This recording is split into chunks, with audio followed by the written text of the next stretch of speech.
Hello, so we're going to work on chapter 11. I actually have everything ready to go today. Let me get a drink real quick. Just warmed up. I think I pretty much have all the main character voices down, so I'm not going to listen back today. Chapter 11. Anne's Impressions of Sunday School. "Well, how do you like them?" said Marilla. Anne was standing in the gable room, looking solemnly at 3 new dresses spread out on the bed. One was of snuffy-colored gingham, which Marilla had been tempted to buy from a peddler the preceding summer because it looked so serviceable. One was of black and white checkered sateen, which she had picked up at a bargain counter in the winter. And one was a stiff print of an ugly blue shade, which she had purchased that week at a Carmody store. She had made them up herself, and they were all made alike.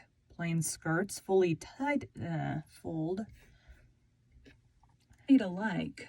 Plain skirts fold tightly to plain waists, with sleeves as plain as waist and skirt, and tight as sleeves could be. "I'll imagine that I like them," said Anne soberly. "I don't want you to imagine it," said Marilla, offended. "Oh, I can see you don't like the dresses. What's the matter with them? Aren't they neat and clean and new?" "Yes." "Then why don't you like them?" They're not pretty," said Anne reluctantly. "Pretty?" Marilla sniffed. "I didn't trouble my head about getting pretty dresses for you. I don't believe in pampering vanity, Anne, I'll tell you that right off. Those dresses are good, sensible, serviceable dresses without any frills or furbelows about them. And they're all you'll get this summer. The brown gingham and the blue print will do you for school when you begin to go. The sateen is for church and Sunday school. I'll expect you to keep them neat and clean and not to tear them. I should think you'd be grateful to get most anything after those skimpy wincey things you've been wearing."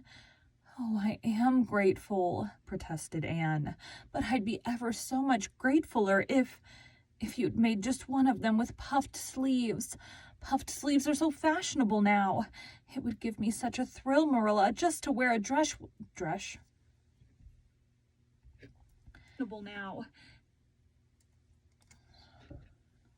now.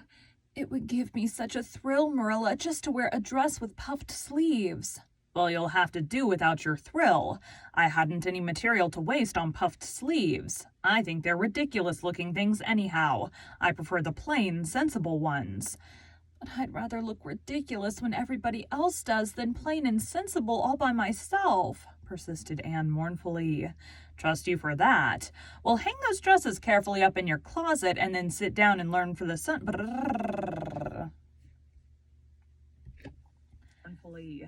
Trust you for that. Well, hang those dresses carefully up in your closet and then sit down and learn the Sunday school lesson. I got a quarterly from Mr. Bell for you, and you'll go to Sunday school tomorrow," said Marilla, disappearing downstairs in high dudgeon. Anne clasped her hands and looked at the dresses. "I did hope there would be a white one with puffed sleeves," she whispered disconsolately. "I prayed for one, but I didn't much expect it on that account. I didn't suppose God would have time to bother about a little orphan girl's dress. I knew I'd just have to depend on Marilla for it. Well, fortunately, I can imagine that one of them is of snow-white muslin with lovely lace frills and 3 puffed sleeves." The next morning, warnings of a sick headache prevented Marilla from going to Sunday school with Anne. "You'll have to go down and call for Mrs. Lynde, Anne," she said. "She'll see that you get into the right class. Now mind you behave yourself properly. Stay to preaching afterwards and ask Mrs. Lynde to show you our pew. Here's a cent for collection. Don't stare at people and don't fidget. I shall expect you to tell me the text when you come home." Anne started off irreproachable. Arrayed in the stiff black and white sateen, which, while decent as regards length and certainly not open to the charge of skimpiness, contrived to emphasize every corner and angle of her thin figure. Her hair was a little, flat, glossy New Sailor. Her hat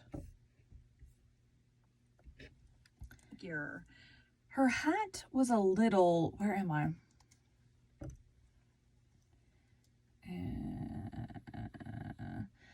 figure.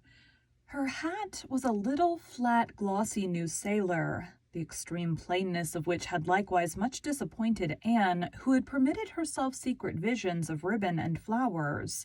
The latter, however, were supplied before Anne reached the main road, for being confronted halfway down the lane with a golden frenzy of wind-stirred buttercups and a glory of wild roses, Anne promptly and liberally garlanded her hat with a heavy wreath of them.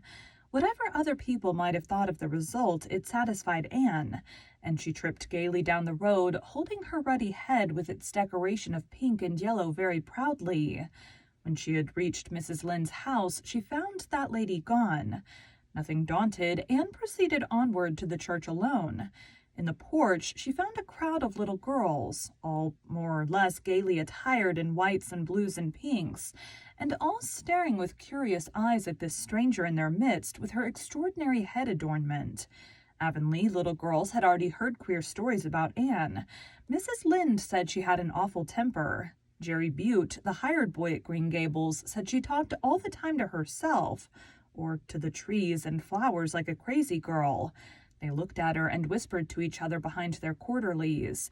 Nobody made any friendly advances. Then or later on, when the opening exercises were over, and Anne found herself in Miss Rogerson's class. Miss Rogerson was a middle-aged lady who had taught a Sunday school class for 20 years. Her method of teaching was to ask the printed questions from the quarterly and look sternly over its edge at the particular little girl she thought ought to answer the question. She looked very often at Anne, and Anne, thanks to Marilla's drilling, answered promptly, but it may be questioned if she understood very much about either question or answer. She did not think she liked Miss Rogerson, and she felt very miserable. Every other little girl in the class had puffed sleeves. Anne felt that life was really not worth living without puffed sleeves. "Well, how did you like Sunday school?" Marilla wanted to know when Anne came home.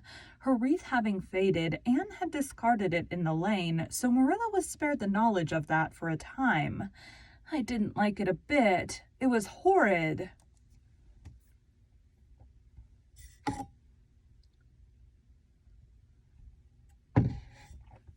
"Horrid." "Anne Shirley," said Marilla rebukingly. Anne sat down on the rocker with a long sigh, kissed one of Bonny's leaves, and waved her hand to a blossoming fuchsia. "They might have been lonesome while I was away," she explained. "And now about the Sunday school. I behaved well, just as you told me. Mrs. Lynde was gone, but I went right on myself. I went into the church with a lot of other little girls, and I sat in the corner of a pew by the window while the opening exercises went on.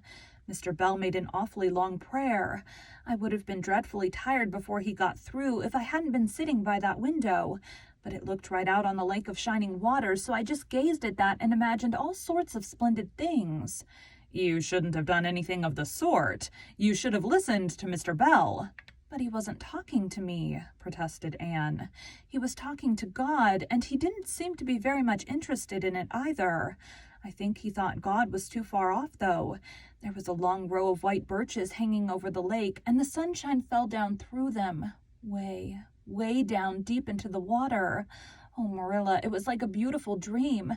It gave me a thrill, and I just said, 'Thank you for it, God,' 2 or 3 times. "Not out loud, I hope," said Marilla anxiously. "Oh, no, just under my breath.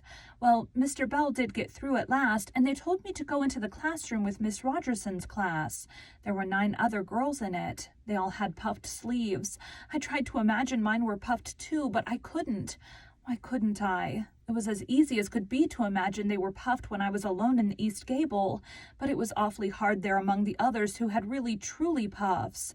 "You shouldn't have been thinking about your sleeves in Sunday school. You should have been attending to the lesson. I hope you knew it." "Oh, yes, and I answered a lot of questions. Miss Rogerson asked ever so many. I don't think it was fair for her to do all the asking. There were lots I wanted to ask her, but I didn't like to because I didn't think she was a kindred spirit. Then all the other little girls recited a paraphrase. She asked me if I knew any. I told her I didn't, but I could recite The Dog at His Master's Grave if she liked. That's in the 3rd Royal Reader. It isn't a really truly religious piece of poetry, but it's so sad and melancholy that it might as well be. She said it wouldn't do, and she told me to learn the 19th paraphrase for next Sunday. I read it over in church afterwards, and it's splendid. These are 2 lines in particular that just thrill me. Quick as the slaughtered squadrons fell in Midian's evil day. I don't know what squadrons mean, nor Midian either, but it sounds so tragical. I can hardly wait until next Sunday to recite it. I'll practice it all week. After Sunday school, I asked Miss Rogerson, because Mrs. Lynde was too far away, to show me your pew. I sat just as still as I could, and the text was Revelation's 3rd chapter, 2nd and 3rd verses. It was a very long text. If I was a minister, I'd pick the short, snappy ones. The sermon was awfully long, too. I suppose the minister had to match it to the text. I didn't think he was a bit interesting. The trouble with him seems to be that he hasn't enough imagination. I didn't listen to him very much. I just let my thoughts run, and I thought of the most surprising things. Marilla felt helplessly that all this should be sternly reproved, but she was hampered by the undeniable fact that some of the things Anne had said, especially about the minister's sermons and Mr. Bell's prayers, were what she herself had really thought deep down in her heart for years, but had never given expression to. It almost seemed to her that those secret, unuttered critical thoughts had suddenly taken visible and accusing shape and form in the person of this outspoken morsel of neglected humanity. That's the end of chapter 11. Okay. Thanks, guys.